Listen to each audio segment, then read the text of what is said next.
Hey, salut! Si tu es un entrepreneur avec une nouvelle idée de projet, tu te demandes probablement « Est-ce que ça va marcher? Ou est-ce que je suis en train de jeter de l'argent par les fenêtres ?»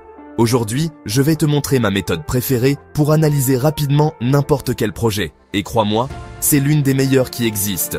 Le SWOT, ou comme certains l'appellent, le FFOM. Maintenant, si tu te demandes « Mais qu'est-ce que c'est que ce FFOM ?» Ne t'inquiète pas. Ça signifie force, faiblesse, opportunité et menace. En gros, strengths, weakness, opportunities et threats. Plongeons dans un exemple concret. Dis que tu veux ouvrir une nouvelle école dans une communauté. Comment utiliser le SWOT pour savoir si c'est un succès ou non? Premièrement, note tes forces.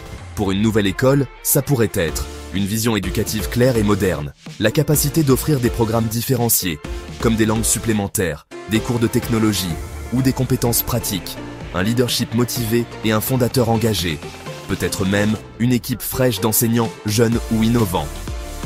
Ensuite, les faiblesses. Rappelle-toi, ça doit être pertinent pour le projet. Donc, je n'ai pas de chien, ça ne compte pas.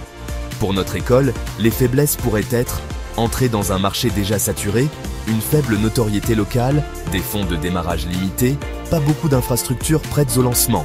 Maintenant, regardons en dehors du projet, les opportunités. Y a-t-il des besoins non satisfaits? Pour notre école, tu pourrais voir une demande croissante pour une éducation de qualité, des parents insatisfaits des écoles existantes, des options de partenariat avec des ONG, des églises ou des entreprises locales, l'utilisation d'outils numériques ou de méthodes d'enseignement hybrides pour se démarquer. Et enfin, les menaces, ce qui pourrait faire couler ton projet. Demande-toi, qu'est-ce qui pourrait vraiment mal tourner? Pour notre école, les menaces pourraient être une forte concurrence des écoles établies, le risque d'une acceptation lente de la communauté, voire d'un rejet pur et simple, des temps économiques difficiles, rendant difficile le paiement pour les parents, des règles et réglementations locales qui pourraient être difficiles à gérer. Maintenant, si tu as suivi, tu as ton tableau SWOT. Voici le secret. Les forces et les faiblesses sont internes. Elles te concernent, toi et ton projet. Les opportunités et les menaces sont externes.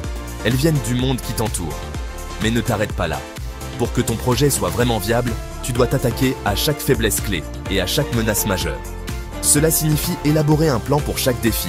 Comment vas-tu obtenir plus de financement, bâtir la confiance dans la communauté ou faire face à des concurrents coriaces?